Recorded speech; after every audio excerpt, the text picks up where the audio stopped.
Nosso grupo é o Turing Machines, do curso de Mineração de Dados Complexos da Unicamp, turma 7. Nosso tema é o Desafio Audio Tagging de 2018.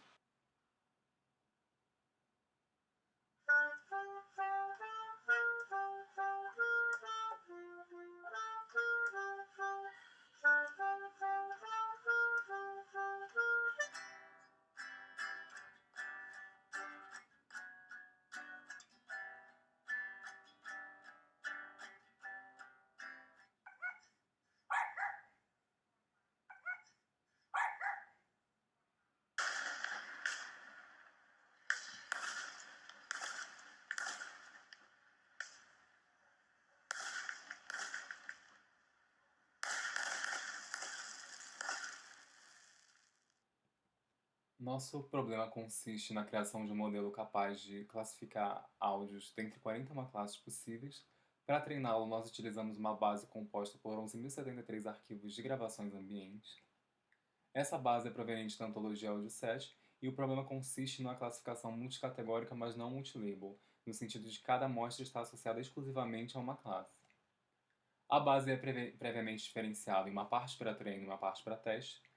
A base de treino possui 9.473 arquivos e nós a dividimos em 80% para treinamento propriamente dito e 20% para validação. 40% desses arquivos apresentam rótulos manualmente verificados. Isso é importante porque esses arquivos vão ser privilegiados em uma etapa do pré-processamento e porque eles servem para alimentar o vetor de pesos associado ao modelo. Por sua vez, a base de teste possui 1.600 arquivos. E a questão metodológica principal é como representar esses dados sonoros, uma vez que isso está intrinsecamente ligado ao modelo que vai ser utilizado. Além disso, considerando que existe um número muito grande de classes, como tratar um possível desbalanceamento, visto que elas possivelmente apresentam quantidades de amostra muito discrepantes. O modelo precisa ser robusto a esse tipo de situação. Quanto à representação, nós utilizamos o espectrograma, que é basicamente um mapeamento visual da variação temporal do espectro de frequências de um sinal.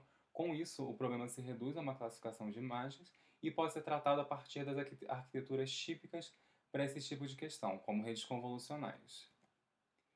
Quanto à análise exploratória, nós aplicamos inicialmente estatísticas básicas de contagem, referentes à quantidade de frames, quantidade de segundos e número de amostras por classe. Com isso foi constatado o quadro de desbalanceamento.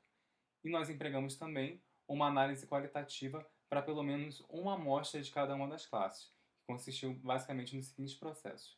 Começando pela audição do arquivo associado, seguido pela observação da onda e pelo espectrograma associado. Com isso, nosso objetivo foi identificar algumas características relevantes para determinar os passos necessários do pré-processamento. Nós verificamos que os áudios possuíam períodos muito diferentes entre si e que eles, em geral, apresentavam trechos muito longos de silêncio. Com isso, nós aplicamos uma função de remoção de silêncio, que ela faz é basicamente percorrer esse arquivo e remover trechos com um volume inferior a determinado limiar, no caso, menos 50 decibéis.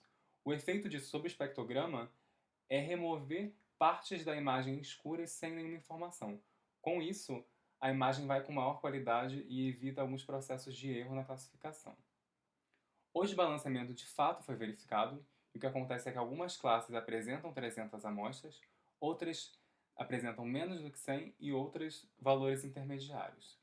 Para lidar com isso, nós aplicamos um processo de aumentação sobre aquelas classes com defasagem em relação a esse limitante superior de 300. Essa aumentação foi aplicada exclusivamente sobre exemplos manualmente verificados. Ela poderia ser aplicada tanto sobre o espectrograma em si, ou seja, sobre a imagem, quanto sobre o áudio. Nós privilegiamos a aumentação sobre os dados brutos, justamente pela capacidade de investigar qualitativamente os efeitos disso. Como técnicas de alteração de áudio, nós utilizamos a audição de ruído, o deslocamento da onda e o alongamento do tempo de som, ou seja, a manipulação de velocidade mantendo o tom. Com isso, nosso objetivo foi gerar arquivos suficientemente distantes dos originais, de forma a evitar redundância, mas ao mesmo tempo verossímeis. Com isso, nós geramos uma base aumentada constituída por aproximadamente 300 amostras por classe. As classes que ficaram defasadas em relação a esse valor tiveram isso como consequência do fato de que não havia exemplos manualmente verificados o suficiente para que as 3 funções de aumentação fossem aplicadas com os parâmetros especificados. De toda forma, a base é suficientemente balanceada. Esse é o pipeline que ilustra a formação da base final V2. Nós temos a base V0, que é a original, que passa por um processo de remoção de silêncio, original da base V1. Essa base possui menos arquivos de áudio, porque alguns deles não sobrevivem ao processo de remoção de silêncio, elas são integralmente inferiores a menos 50 decibéis. Isso, inclusive, acaba funcionando como um filtro, porque esses arquivos são de pouca qualidade e agregam pouca informação ao modelo. Essa base de dados V1 passa pelo processo de aumentação nas condições especificadas e gera a base V2 composta por 12.282 áudios, com aproximadamente 300 por classe. Como modelo baseline, nós utilizamos uma VGG16, que é conhecida na literatura por ser uma boa extratora de características, e para utilizá-la, nós utilizamos a normalização em pré-processamento de imagens segundo os critérios da VGG16 e redimensionamos o espectrograma para 224 por 224. Essa rede foi então usada com as camadas congeladas e as últimas camadas densas foram treinadas. Alternativamente, nós usamos a rede RageNet 50, que é uma rede um pouco mais densa. Da mesma forma, inicialmente as imagens foram normalizadas e passaram por pré-processamento, e em seguida foi aplicado o Transfer Learning com as camadas congeladas, treinando apenas uma camada densa e uma camada para classificação das 41 classes, ou seja, a Softmax. Por fim, descongelamos todas as camadas da RageNet e treinamos a rede inteira. Como resultado, a RageNet 50 apresentou uma performance superior em relação à VGG16, mensurada a partir da métrica acurácia balanceada. Em teste, a RageNet 50 apresentou uma acurácia balanceada de 67,6% e a VGG16 65,4%. Em relação ao desempenho concreto, algumas classes em específico apresentam performance muito positiva, 100% ou um valor próximo a isso. Por outro lado, algumas têm um desempenho bastante precário, como é o caso de fogos de artifício e armas de fogo, que são bastante confundidas entre si.